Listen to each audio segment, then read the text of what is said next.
What's going on, everybody? Mortem here, this time bringing you my review after 100% for Thymesia. I'm not exactly sure how to pronounce the name of this game, but you know what it is. You read the title, you clicked on the video. That said, just to get my usual spiel out of the way before we dive into this thing, I review games after 100% all the time, mostly to set me apart from other reviewers on YouTube. 100% does include more than just the achievements, and if you're not subscribed to the channel and you go to my channel page, the first video you'll see is a video explaining everything that I cover in these reviews. But yes, it does include the achievements. Now, while this game did release very recently, ultimately, it's relatively short. This game released on Thursday. In total, it took me like 15 hours to 100% this thing, so it's not terribly long. Now, the first and probably most important thing to understand about this game is that it's a Souls-like. It is very much so heavy on the action. It's very action-packed and fast-paced, so Bloodborne or Sekiro would be the more obvious comparisons when it comes, strictly speaking, to being a Souls-like. Now, that said, as we dive into this review, I do want to mention that this, as a shorter game, is probably going to lead to a much shorter review, so my normal format won't exactly match up to what this particular review will be, but there should still be timestamps for you. Now, the general story setup for the game is that the world has been using alchemy to solve most of its problems, cure diseases, all of that stuff, and then, unsurprisingly, it went very, very poorly and destroyed the world in a matter of days. Your job is to play as Corvus, a sort of plague doctor-esque guy who's trying to solve this problem. You do this by recalling your own memories from a central hub of sorts. And as you recall those memories, you'll get access to items and information that can then inform you on how to end the game. Ultimately, there are about 5 different endings. You can get all of them in a single playthrough relatively easily, but as a Souls-like and a AA one at that, the story was never the big primary focus, I would say, but it's interesting enough for the short runtime that the game has. And there's a lot of notes and things that you'll find throughout the levels which kind of expand and talk about what happened a little bit if you're interested in that deeper dive. But overall, story's okay. You can see all of the endings in one go, so it doesn't really waste your time too much. Now, as I mentioned, you're going to be jumping into memories from the central hub, meaning that each one of these little memories actually is a sort of level with a mission involved. You're trying to do something or go somewhere and accomplish something, be that kill a boss, or complete a side quest like finding a specific item. Now, the level design of these particular areas is, again, sort of that classic Souls-like feel. You're going to be exploring, finding shortcuts through the level that speed up your progress. There's stuff hidden behind various barrels, or you'll run into enemies that are positioned in a way to surprise you. That sort of typical stuff. And while you're doing all of that, you can find this game's beacons, which are effectively the bonfires. And you can rest here, reset enemies, reset your potion count, as well as do things like level up, set your special abilities, that type of thing. Basically everything you would expect to do at a rest point, but it does reset the weak regular enemies. Some enemies don't respawn, but it's usually the tougher ones. Overall though, the level design was very interesting,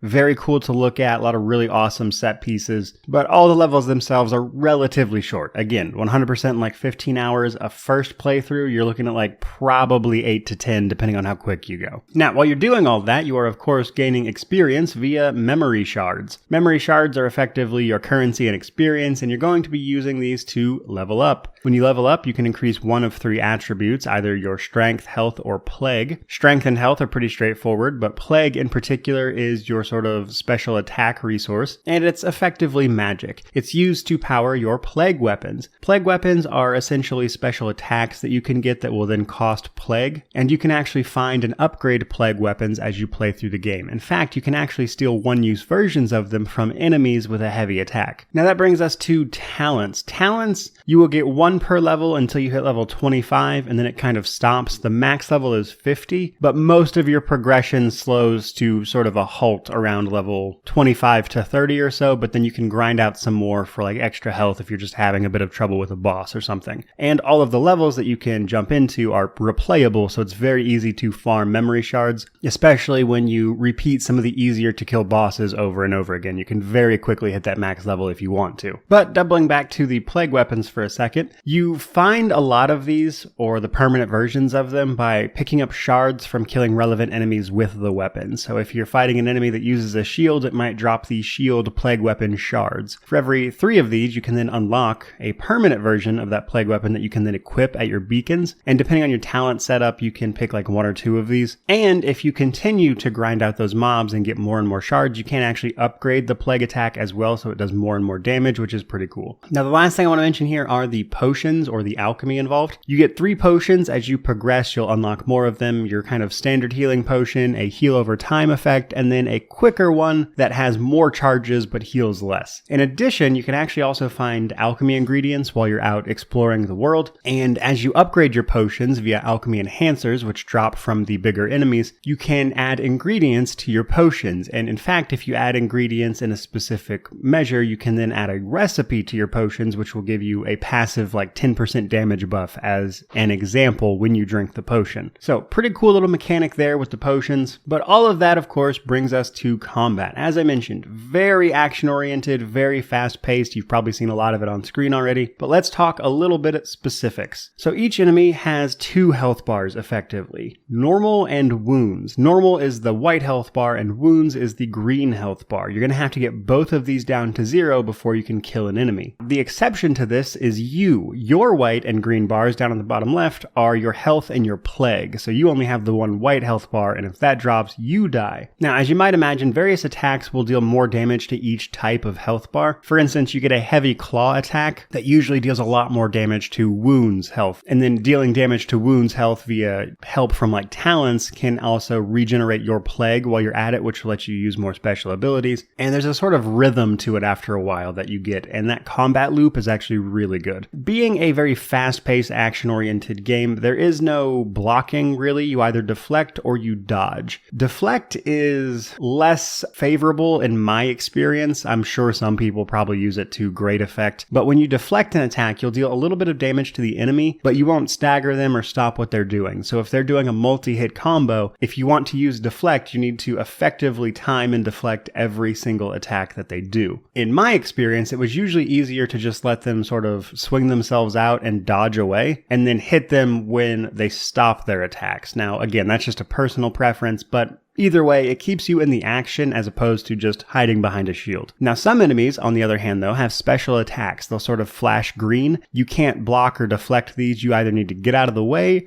or you need to interrupt it by throwing a feather at them. Now, this will effectively stun them for a second, allowing you to get some hits in, but also throwing the feathers is a great way to stop enemies from healing, because if you don't actively hit enemies, they will start healing back up to the point of their wounds health bar, which can be pretty annoying. Now, again, all of this has a sort of rhythm to it after you play the game for a little while, and it gets very fun, especially when you start incorporating the talents and the various special attacks, and it makes the combat feel pretty great, actually. However, there are some instances in which you're going to have a bad time, especially when it comes to like multiple enemies and a few of the bosses. Now, a few of the bosses are actually kind of gimmicky bosses where it's more about traversing the level and doing a certain thing than it is like a combat challenge. However, a lot of the bosses are nonetheless just straight up fights, as you would imagine, and some of these bosses lean very heavily in favor of certain play styles with certain plague weapons, and bosses that I could barely touch with a certain setup, I just went to the beacon, rearranged my special attacks, and suddenly I was devastating these bosses. So in my opinion, some of these bosses could use some tweaking to make certain things more viable, because if I go from barely being able to scratch a boss to changing one special attack and then destroying a boss, I think that's a problem in my opinion. Bosses also have the added effect of ultimates. These are red flash attacks, and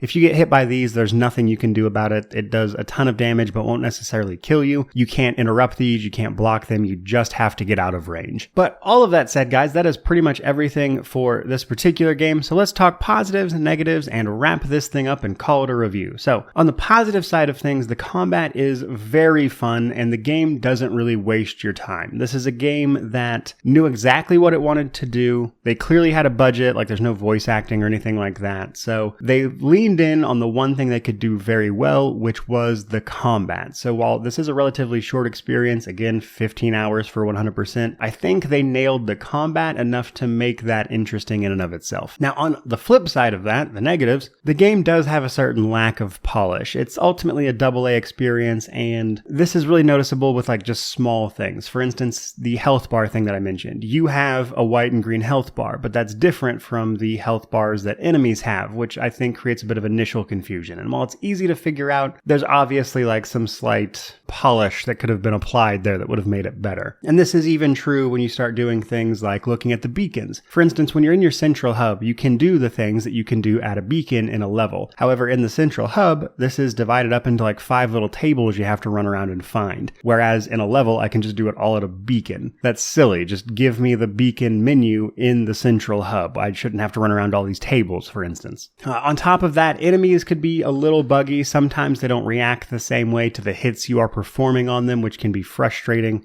Other times it felt like the attack button would stick and my character just wouldn't do anything, which I always assume is like my mouse or something, but after checking other games, etc., it was definitely the game doing this. And then on top of that, occasionally enemies would just bug out and they would lay on the ground permanently and be unable to be killed, though they clearly had a health bar and I didn't get any experience for like killing them supposedly the first time. So some minor bugs here and there. But probably the biggest negative realistically is the lack of variety. A lot of the enemy types are very much so repeated, and this is a game where the short runtime is probably a good thing because any longer and the variety would really start to wear on you. You're going to be fighting mostly the same enemies throughout the game. They try to throw a few new ones in towards the end, but for the most part, you're fighting the same types of enemies who will do the same sorts of things. And while the combat is fun, it does kind of start to overstay its welcome, especially when you're going for the 100%. If anything, if this game was longer, they would have to have added more variety. Now, all of that said, let's draw a conclusion. At the most bare bones level, it is a AA Souls-like with very fun combat. And ultimately, I would tell you it's good, but not great. They do a lot of interesting things. I think the world is interesting. I think the combat is very fun. But beyond that, I would tell you the game isn't really doing anything to stand out otherwise. And in a world where just a ton of Souls-like exists, while I'm happy to see a good game, I think it's safe to say that this isn't one people are going to remember a ton of. But nonetheless, it's relatively cheap. You can pick it up for $25 full price. It's actually on a 10% launch sale right now. But $25 full price, and